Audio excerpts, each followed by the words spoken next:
Okay, let's get started. Today, we're diving into the world of a truly monumental figure in cinema. Hmm. Think about a screen presence.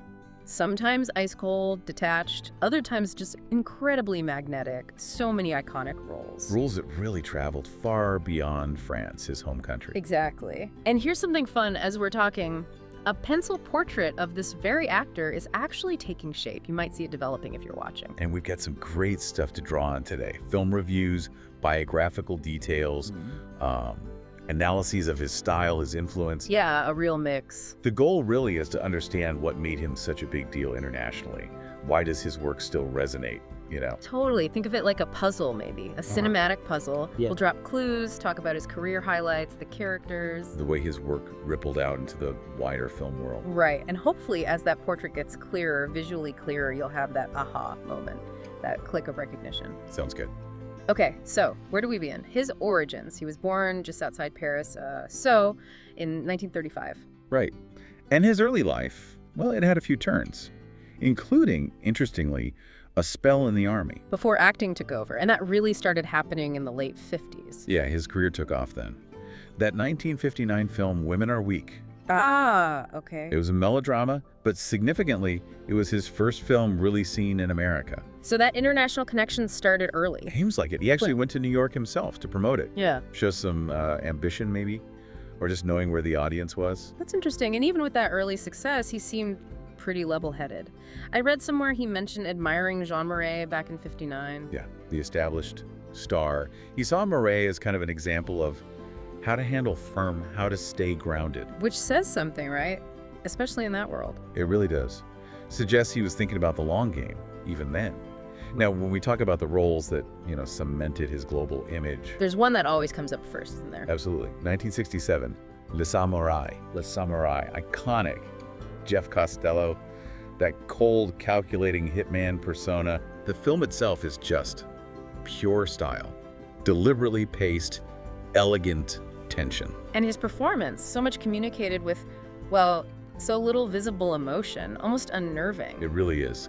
That stillness draws you in. Yeah. You know something's simmering under there. You have new kind of cool for anti-heroes. Even if the English title, The Godson, was a bit less cool. Yeah, definitely lost something in translation there. But that minimalist style, it really created a template. Okay, so Le Samurai is huge. What else defines that core screen persona for international audiences? Well, jump forward just a few years to 1970, you get Le Cercle Rouge, another classic. The heist movie. Near perfect, people say. He really is. He plays Corey, an ex-con trying to go straight, but, gets pulled back in for one last big score, a jewel heist. Well, being hunted by the police. Yeah. It's got that classic tension. Absolutely. But then you have to contrast that with something like Rocco and His Brothers from 1960. Oh, completely different feel. Much more raw emotion there. Drama, romance. He plays Rocco Perondi, this younger, more vulnerable, kind of tormented guy. Yeah. Dealing with family, love, all of it in a really volatile setting. Shows his range. Definitely not the cool assassin. And then into the 70s. Two Men in Town, 1973. That one's gritty. Not exactly fun, but powerful. Right, about the struggles of an ex-prisoner, Gino Streligi, trying to reintegrate. Yeah, and he's playing opposite Jean Gabin, the legend. Yeah, Gabin is his parole officer. That dynamic youth versus experience, it's fascinating. And we can't forget The Leopard, 1963. Oh, absolutely, the historical epic. Set during Italy's unification. He plays Tancredi. Burt Lancaster's nephew. Ambitious character. Showed he could handle those big period pieces, too. For sure. He fit right into that grand scale. So going back to Le Samurai for a second, that Jeff Costello character wasn't just a great role. It actually, created an archetype, didn't it? It really did. This silent, stoic anti-hero. You see its fingerprints all over international cinema, especially American films. Like what? Give us some examples. Well, think about the mood in The French Connection. That solitary, methodical feel. Okay, yeah. And the driver, Ryan O'Neill's character in that, is practically Jeff Costello transplanted. Wow, that direct. Pretty much. And Scorsese's taxi driver Travis Bickle's alienation definitely owes something to it. Apparently, the role was even offered to him first. No way. That's incredible. Isn't it? And the influence just keeps going. De Niro in Heat, that detached cool. Forrest Whitaker in Ghost Dog. Tom Cruise in Collateral. They all nod back to Le Samurai. Even more recently. Oh, yeah. The American Baby Driver even has echoes. The Equalizer films, the John Wick franchise. Wow. And there was that remake of The Killer just recently, set in Paris. A clear homage. And Tarantino's a fan too, right? Huge fan. You can see Le Samurai's DNA in Reservoir Dogs, that kind of ritualistic cool. And even the sharp suits in Pulp Fiction. It's amazing how one role casts such a long shadow. It really is. What about other roles? Did they have similar impact? Well, Purple Noon definitely did. Yeah. Where he played Tom Ripley, charming, but, deadly. Right, the Patricia Highsmith character. Exactly. Actors like Gael Garcia Bernal for Bad Education, Pierre Niney for A Perfect Man, they pointed to that performance. Richard Gere, too, for American Gigolo. Yeah, Gere watched Purple Noon for inspiration on how to play those seductive types, and Almodovar told Antonio Banderas to channel his icy vibe from Le Cercle Rouge for The Skin I Live In. Fascinating connections. And Rocco and his brothers influenced Scorsese. Yeah, specifically how Scorsese filmed the fight scenes in Raging Bull, the raw energy, and shaping De Niro's performance, too. It's everywhere once you start looking. It is. There's even a German film, Liebiges Keltoster Told, which is basically a tribute to Le Samurai, poster, character, the whole thing. And those heist films with Gabin in the 60s. Melody en sous-sol, Le Clan Sicilien, they were big. Oh, huge.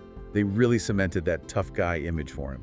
That contrast between his youth and Gabin's sort of maturity. It was iconic French crime cinema. Okay, here's a wild one I read. Superman. Superman. How does he connect to Superman? Apparently, Ilya Salkin, the producer, saw a poster for one of his Zorro films and got inspired to make the Superman movie. Get out Zorro to Superman. That's quite a leap. But amazing if true. Shows his image had real power. Talk about reach. Now, he wasn't just in front of the camera. No, he stepped behind it too. Directed, produced, even wrote screenplays. Had his hand in the whole process. And he got major recognition later in his career, right, Kim? Yes, the Honoré Palme d'Or in 2019. Big honor. Though it wasn't without controversy. Some debate around his personal views came up. Right, I remember that. But Thierry Frémaux, the festival director, was clear. It was about honoring the career, the cinematic achievement, not endorsing personal beliefs, which, raises that whole question about separating the art from the artist. Always a tricky one. President Macron called him a French monument, didn't he? Melancholic, popular, secretive. Yeah, someone who made the world dream. And he himself kind of acknowledged his own mythic status, calling himself the last great myth of French cinema. He knew his brand, so to speak, and he certainly brought in the audiences in France. Huge numbers for films like Asterix at the Olympic Games. It's Paris Burning, The Sicilian Clan, The Red Circle. Definitely a box office giant in his home country. His personal life wasn't exactly quiet either, was it? No, often quite traumatic. That relationship with Romy Schneider. Very intense, very public. Les amants magnifiques, the press called them. Magnificent lovers. And he later regretted not marrying her. Said she was the love of his life. It clearly left a deep mark. And then there was that whole Markovich affair. Oh, yeah. Late 60s. His bodyguard, Stefan Markovich, murdered. Huge scandal. Allegations of sex parties, links to powerful people. Even future President Pompidou got dragged in. A real-life noir story. Oh, yeah. And never fully solved, right? Still a mystery. And even more recently, there have been headlines about family disputes over his health, his estate. It's a reminder, I guess, of the complexities that can surround high-profile figures, especially later in life. Definitely. Estate planning under that kind of spotlight must be incredibly difficult. His cultural impact pops up in unexpected places, too, like references in other movies. Yeah, that line in The Boom describing someone as the daughter of Alain Delon and the Mona Lisa, that says all about his iconic status, right? Totally. And comic books. Inspired characters, yeah. Alain Delon in Play Cold.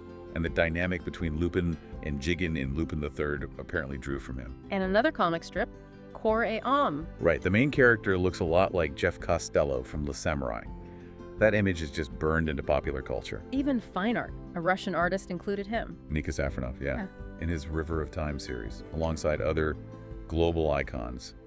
Shows that international recognition again. So, as we've been chatting, that drawing has been developing. How's it looking? Maybe you can see those famous features now, that jawline maybe, those intense eyes. Hopefully getting clearer for you, the listener. Okay, so let's pull it together.